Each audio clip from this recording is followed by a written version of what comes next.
The skepticism surrounding the pairing of Caitlin Clark, Angel Reese, and Paige Bueckers in San Juan was centered on a single question: whether three high-profile personalities could coexist on the court. Following 2 years of speculation and the fallout from the 2024 Olympic roster decisions, the FIBA World Cup qualifiers in Puerto Rico provided the first definitive answer. While many expected a struggle for dominance, the Stars demonstrated a level of cohesion that changed the outlook for the national program. The opening minutes against Senegal appeared disjointed, with a rhythm that felt forced as the players adjusted to new roles. Public scrutiny peaked following a viral clip of an apparent missed high-five between Clark and Reese. Social media commentary characterized the moment as a sign of failed chemistry, suggesting the roster was a collection of individuals rather than a functional team. Critics argued the squad lacked the internal stability required for international competition. However, the internal reality differed from the public narrative. Caitlin Clark was managing a significant transition following a groin injury that shortened her 2025 WNBA season. There were persistent questions regarding her mobility and whether she could maintain her previous level of play. In response, Clark adapted her game to act as a primary facilitator. Her tournament MVP award was ultimately a reflection of her ability to manage the offense and dissect defenses, signaling a shift from high-volume scoring to total floor leadership. Paige Bueckers served as the stabilizing element for the group. Her presence on the floor mitigated the perceived friction between the guards and the post players. Bueckers developed a functional on-court partnership with Reese, often acting as a tactical bridge.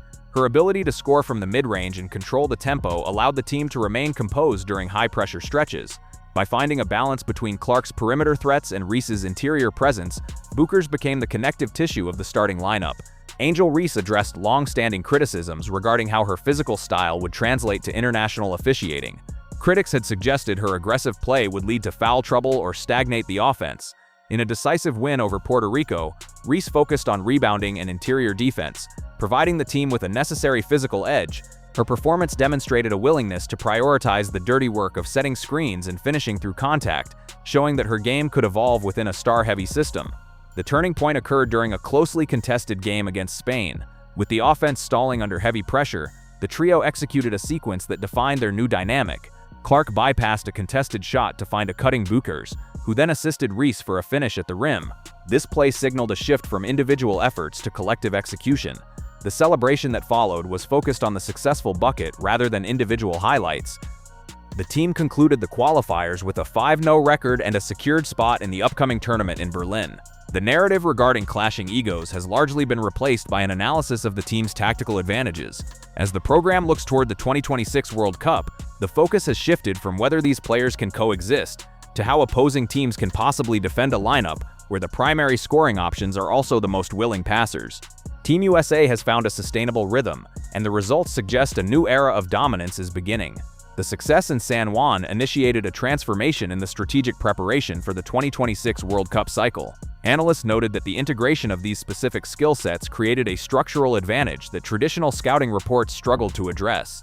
The primary factor was the floor spacing generated by Caitlin Clark's shooting range, which effectively pulled defenders 30 feet away from the basket.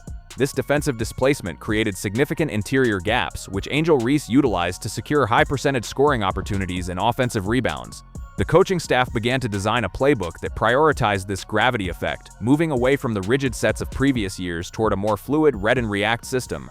In the months leading up to the Berlin tournament, the focus shifted to the conditioning and tactical discipline of the roster. Training camps held in the early months of 2026 emphasized defensive rotations and transition efficiency. While the offensive output of the trio was a given, the staff recognized that international contenders like France and Australia would look to exploit any lapses in defensive communication. Paige Bueckers took a central role in these sessions, acting as the primary communicator between the backcourt and the frontcourt. Her ability to read defensive shifts in real time allowed the team to adjust their coverage without calling for frequent timeouts, a necessity under FIBA rules where coaching intervention is more restricted. The international landscape had also evolved in response to the American roster's consolidation. The French national team, led by a deep rotation of versatile wings, developed a defensive scheme specifically designed to disrupt Clark's rhythm. By employing a box-and-one variant or aggressive double teams at the half-court line, European teams aimed to force the ball out of Clark's hands early in the shot clock. This forced a tactical evolution within the U.S. squad. Instead of relying on Clark to initiate every possession, the offense began to utilize Reese in a point-forward capacity at the high post. This adjustment allowed Reese to exploit her vision and passing ability, finding cutting teammates or hitting Bueckers on secondary breaks. Statistically, the impact of this trio extended beyond points and assists. Analytics from the qualifiers showed that when Clark, Bueckers, and Reese shared the floor, the team's effective field goal percentage rose by 12%. More importantly, the turnover rate dropped significantly compared to previous iterations of the national team. This was attributed to the high basketball IQ of the group. Each player demonstrated an understanding of when to push the pace and when to settle into a half-court set. The former concerns regarding too many stars were replaced by data suggesting that their combined presence actually simplified the game for the rest of the roster. As the 2026 WNBA season progressed, the players maintained a professional distance while continuing to refine the chemistry established in San Juan. The narrative of a personal rivalry between Clark and Reese began to dissipate as the focus moved toward their shared objective of a World Cup title. Media coverage shifted from speculative drama to technical analysis of their on-court synergy. For instance, the high-low action between Bueckers at the arc and Reese in the paint became a staple of the national team's highlight reels, demonstrating a level of coordination that was previously thought to require years of shared experience. The logistics of the Berlin tournament presented their own set of challenges. The time zone differences and the rigors of international travel required a sophisticated approach to recovery and sports science. The national program invested in dedicated staff to manage the players' workloads, ensuring that the heavy minutes played during the WNBA season did not lead to burnout before the gold medal rounds. This was particularly relevant for Clark, who was still managing the long-term maintenance of her previous injury. The medical team's involvement was a silent but critical component of the team's preparation, allowing the stars to perform at peak capacity despite the condensed schedule. During the exhibition series in London and Paris, the team faced its final tests before arriving in Germany. These games served to solidify the bench rotation. While the focus remained on the starting trio, the contributions of the second unit were essential. Players like Aaliyah Boston and Juju Watkins provided a different look for the offense, allowing the team to maintain a high defensive intensity even when the primary scorers were resting. The versatility of the roster meant that the coaching staff could pivot between a small ball lineup centered on speed and a traditional physical lineup built around rim protection. By the time the team reached Berlin, the internal culture had stabilized. The players had established a clear hierarchy of roles. Clark remained the primary threat and decision-maker at the top of the key. Bueckers functioned as the stabilizer, responsible for managing the game's tempo and finding the open man. Reese anchored the defense and dominated the boards, providing the physical presence necessary to win in the international game. The friction that had been predicted by many never materialized, largely because the players realized that their individual legacies were better served by collective success. The opening rounds in Berlin demonstrated the gap between the US and the rest of the world. In the group stage, the team focused on defensive execution, holding opponents to an average of 62 points per game. This defensive identity was led by Reese, whose mobility allowed her to switch onto smaller guards and disrupt their perimeter shooting. The versatility of the defense became its hallmark. The team could switch everything or drop into a zone with equal effectiveness. This adaptability made it nearly impossible for opposing coaches to find a consistent weakness to exploit. The 2026 World Cup also marked a shift in the global commercial viability of women's basketball. Viewership numbers for the tournament reached record highs, driven in part by the global recognition of the American stars. The Clark effect had expanded into a worldwide phenomenon, bringing new audiences to the sport who were drawn by the high-level competition and the narrative of a dominant super team. This increased visibility brought additional pressure, but the squad remained focused on the tactical requirements of each matchup rather than the external noise. In the quarterfinals against a disciplined Chinese squad, the team's depth was tested. China utilized a high-pressure defense that aimed to take away the primary passing lanes to the post. For the first two quarters, the game remained competitive. However, the US responded by moving Clark off the ball and using Bueckers as the primary initiator. This tactical shift forced China to reconfigure their defense mid-game, a transition they were unable to manage. The US pulled away in the third quarter, fueled by a series of transition three-pointers and second-chance points generated by Reese's offensive rebounding. As the tournament moved into the semifinals, the narrative surrounding the team had completely shifted. The question was no longer if they would win, but by what margin. The cohesion that had begun as a fragile experiment in Puerto Rico had hardened into a dominant reality. The professional respect between the players was evident in their court communication and their willingness to sacrifice individual stats for the win. When asked about the chemistry of the group, coaches pointed to the shared discipline and the high standards the players held for one another. The championship game in Berlin served as the final validation of the program's direction. Facing a resurgent Australian team, the US utilized every facet of their tactical preparation. The game was played at a high physical level, but the American squad's superior conditioning and depth proved to be the deciding factors. Clark's ability to hit shots from distance, Buech's mid-range precision, and Reese's interior dominance worked in concert to dismantle the Australian defense. The win secured the gold medal and confirmed that the generational talent on the roster could indeed be harnessed into a single cohesive unit. The legacy of this 2026 run extends beyond the trophy. It established a new blueprint for how elite talent can be integrated into a national program. The success of the super team demonstrated that personal brands and rivalries do not have to be an impediment to team success. Instead, they can be leveraged to elevate the entire sport. The infrastructure of the national team, from the scouting and analytics to the medical and psychological support, was proven to be world-class. Looking ahead, the impact on the WNBA is expected to be significant. The players return to their respective teams with a renewed sense of professionalism and a deeper understanding of the international game. The rivalries will continue, but they are now underpinned by the shared experience of winning at the highest level. The skepticism that greeted the announcement of the San Juan roster has been replaced by a realization that this era of basketball is defined by a unique combination of individual brilliance and collective discipline. The 2026 World Cup was not just a tournament victory, it was the definitive statement of a new order in women's basketball. As the program prepares for the next Olympic cycle, the foundation is secure. The lessons learned in San Juan and Berlin will inform how the next generation of players is integrated into the system. The focus remains on maintaining the standard of excellence that has been established. For the players involved, the journey from perceived rivals to world champions has been a career-defining transition. They have proven that when the best in the game align their goals, the result is a level of play that is historically unprecedented. The conversation has moved past the drama of the past and is now firmly focused on the future of a sport that continues to reach new heights of popularity and technical proficiency. The defensive philosophy that emerged in the wake of the 2026 World Cup centered on a concept the coaching staff termed active containment. While the offensive output of Clark and Bueckers received the majority of media coverage, the team's championship run was anchored by a defensive rating that outpaced any previous iteration of the national program. The strategy relied on the lateral quickness of the perimeter players to funnel opposing guards into trapping zones where Angel Reese and the interior rotation could capitalize on their length. This shift toward a more aggressive, high-pressure defense forced opponents into an average of 18 turnovers per game, a metric that directly translated into transition scoring opportunities for the U.S. squad. By the midpoint of the 2026 international cycle, the physiological data collected from wearable technology during training camps began to reveal why this specific trio was so effective. The work rate of the team, measured by distance covered at high intensity, was significantly higher than the global average. Clark, despite her history with a groin injury, showed a remarkable recovery in her baseline conditioning, allowing her to maintain her shooting accuracy even in the fourth quarter of high-altitude games. The sports science department utilized this data to create individualized recovery protocols, which included cryotherapy and specialized neuromuscular activation drills. This scientific approach to player maintenance ensured that the heavy physical toll of the tournament did not lead to the soft tissue injuries that had plagued previous rosters.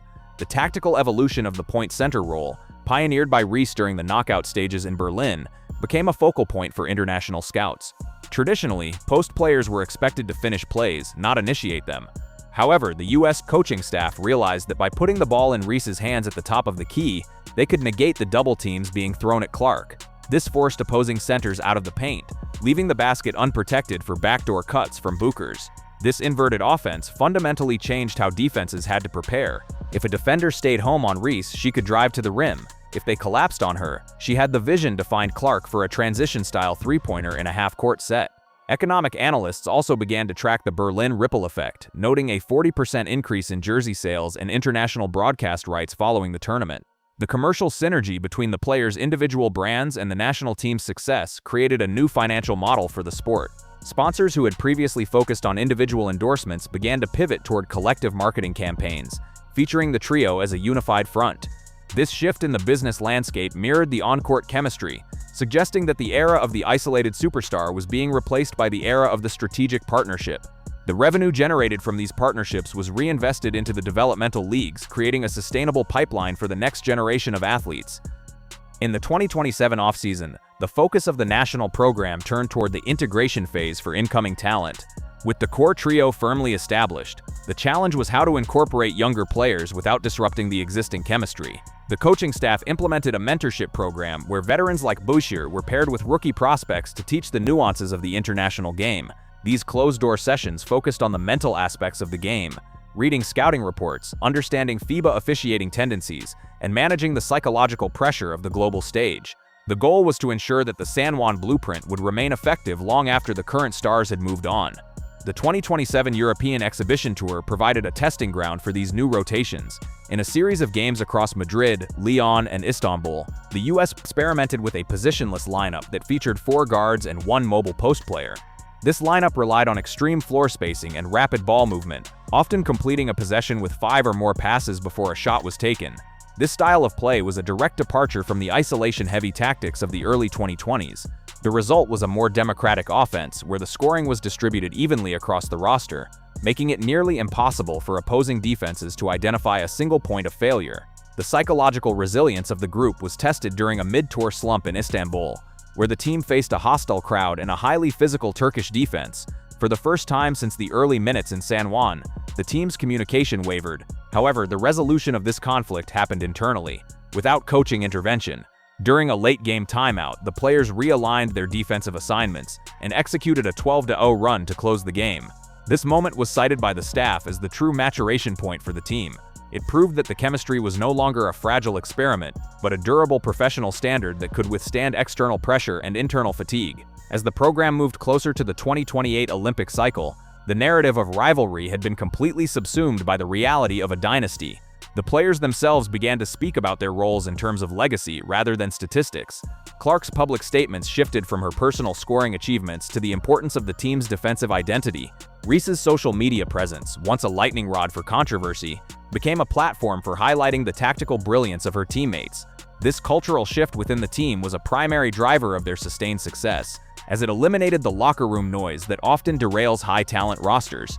Technologically, the 2027 season saw the introduction of augmented reality (AR) in the team's film study sessions. Players used AR headsets to walk through defensive rotations in a 3D environment, allowing them to visualize the spacing and timing required for the active containment scheme. This high-tech approach to preparation gave the US a significant edge in scouting, as they could simulate the offensive tendencies of international opponents with high precision. The investment in these tools reflected the national program's commitment to staying ahead of the global competition through both physical and intellectual preparation. The impact on the domestic game was equally profound. WNBA attendance reached record levels in 2027, with super team matchups consistently selling out arenas. The level of play across the league improved as players adjusted to the higher tactical standards set by the national team. The Reese rule, a term used by analysts to describe the increased emphasis on mobile, playmaking centers, became a standard part of the league's strategic vocabulary. Young players entering the draft were now expected to possess a more versatile skill set, mirroring the multifaceted games of the gold medal winners in Berlin. International competition also began to adapt, with nations like Japan and Canada investing heavily in their own versions of the positionless system. The global gap in talent was still evident, but the tactical gap was narrowing as other countries adopted the training and scouting methods pioneered by the US. This increased competition served to push the American stars even further. During the 2027 FIBA Americas tournament, the US faced a significantly improved Brazilian squad that utilized a high-tempo transition game. The resulting match was described by observers as the most technically proficient game of women's basketball ever played, featuring elite execution from both sides. The U.S. victory in the Americas tournament was secured not by a single superstar performance, but by the team's ability to execute a complex defensive scheme in the final minutes. The Bueckers Reese trio remained the focal point, but their success was now supported by a robust infrastructure of role players who understood exactly how to complement their strengths. The team's plus-minus ratings showed that even when the stars were on the bench, the lead remained stable due to the consistency of the defensive system. This depth was the ultimate result of the program's long-term planning and the players' commitment to a shared vision. As the 2028 Olympic year approached, the infrastructure of the national team was more sophisticated than ever before. The program had established a permanent training base with state-of-the-art facilities for recovery, film study, and tactical simulation. The players' schedules were meticulously managed to balance their professional obligations with their national team duties. This level of organization was a far cry from the haphazard preparations of previous decades, reflecting the professionalization of the sport at every level. The San Juan experiment had grown into a global standard for excellence. The final phase of the 2028 preparation involved a closed-loop feedback system where players provided direct input into the offensive and defensive schemes. This collaborative approach between the coaching staff and the veteran leaders ensured that the tactics were grounded in the on-court reality. Clark's insights into perimeter spacing, combined with Reese's understanding of interior positioning, led to the development of a hybrid offense that could switch between multiple styles within a single possession. This level of tactical complexity was unprecedented in the women's game and served as the final piece of the puzzle for the Olympic run. The legacy of the 2025-2028 cycle is one of structural transformation. The players involved did more than win games. They redefined the parameters of what is possible in a team environment. The skepticism of 2025 regarding egos and chemistry has been replaced by a deep respect for the discipline and intelligence of the athletes. The sport has moved into an era where the focus is firmly on the technical and tactical aspects of the game, driven by a generation of players who prioritize winning over individual accolades. The 2028 Olympics will be the culmination of this journey, a final test for a group that has already changed the trajectory of the sport. The global audience now views the U.S. women's national team not just as a collection of talent, but as a masterclass in modern sports management. The integration of data, science, and elite skill has created a product that is both commercially successful and technically superior. As the torch is eventually passed to the next generation, the blueprint for success is clear. The rivalries will always exist, but the lesson of this era is that those rivalries are most effective when they are channeled into a singular professional goal. The journey that began in a blender of oil, water, and matches in San Juan has resulted in a refined, unstoppable force that has set the standard for years to come. The evolution of the National Program Scouting Department during the 2027 Tuonzen Roche Global represented a departure from traditional talent evaluation. The staff moved toward a compatibility index, a data-driven metric designed to identify players whose physical profiles and decision-making speeds complemented the core trio. This analytical shift was a direct response to the gravity Clark and Reese created on the floor. Scouts began prioritizing wings with high-volume catch-and-shoot efficiency and secondary rim protectors, players who could rotate to the paint the moment Reese stepped out to hedge a screen. This specialized roster construction ensured that the bench units functioned as tactical extensions of the starters rather than mere placeholders. In the training facilities, the introduction of cognitive load testing became a standard part of the daily routine. Players were monitored for their ability to process complex defensive schemes under physical fatigue. Using light-based reaction drills and spatial awareness software, the coaching staff could quantify how quickly a player like Paige Bueckers identified a defensive mismatch compared to her peers. This emphasis on mental conditioning allowed the team to execute late-game adjustments with a level of precision usually reserved for veteran NBA squads. The results were evident in the reduced reaction lag during high-speed transition plays, where the ball moved from Clark's hands to a cutting teammate in less than 2 seconds. The 2027-2028 winter cycle also saw the formalization of the Leadership Council, an internal governance structure led by the veteran core. This move was designed to decentralize authority, allowing the players to self-regulate locker room dynamics and media obligations. By taking ownership of the team's internal culture, the players preemptively neutralized the speculative narratives that had historically fueled external drama. When minor on-court disagreements occurred during practice, they were handled within the council's framework, preventing the meltdowns that the public had anticipated years earlier in San Juan. This professional maturity became the team's most effective defensive against the pressures of a 24-hour news cycle. Internationally, the response to the American super team became more sophisticated. The Australian national team, in particular, invested heavily in a physicality protocol, training their players to withstand the high-impact screens and rebounding tactics employed by Angel Reese. During a friendly tournament in Melbourne, the Australians utilized a full-court denial strategy, attempting to exhaust Clark and Bueckers before they could even reach the half-court line. While the U.S. ultimately won the series, the games revealed that the world was no longer intimidated by the roster's names. Instead, they were treating the team as a tactical puzzle to be solved through sheer endurance and defensive discipline. This international pressure forced the U.S. to diversify its offensive sets. The Spain pick-and-roll, a complex three-player screening action, was integrated into the playbook to create open looks for Clark while simultaneously positioning Reese for an offensive rebound. This level of tactical layering meant that even if an opponent successfully took away the primary option, the secondary and tertiary options were equally dangerous. The offensive efficiency during these sets reached an all-time high, with the team averaging 1.45 points per possession in half-court scenarios. This statistical dominance was a testament to the players' willingness to learn and master high-level European coaching concepts. The commercial impact of this era reached its peak during the 2028 Olympic qualifications. The Jersey Parity Initiative, where players from different WNBA teams promoted their national team synergy, led to a surge in cross-market viewership. Fans of the Indiana Fever, the Chicago Sky, and the UConn program were unified by the shared goal of international gold. This collaborative fandom became a case study for sports marketing firms, proving that intense collegiate and professional rivalries could be successfully pivoted into a powerful national identity. The financial stability brought by this increased engagement allowed the national program to offer enhanced stipends and training support for the entire player pool, not just the marquee names. As the team transitioned into the final pre-Olympic training camp in Las Vegas, the focus turned towards scenario planning. The coaching staff simulated various high-stress environments, such as playing with a 10-point deficit in the fourth quarter or losing a key starter to foul trouble. These drills were designed to harden the team's collective psyche. During one particular session, Clark was tasked with leading a comeback against a scout team that was allowed to play with 6 defenders on the floor.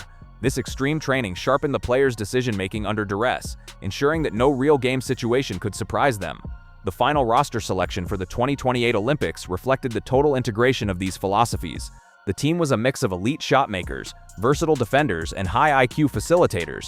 The San Juan trio remained the heartbeat of the squad, but they were now surrounded by a supporting cast that had been specifically engineered to amplify their strengths.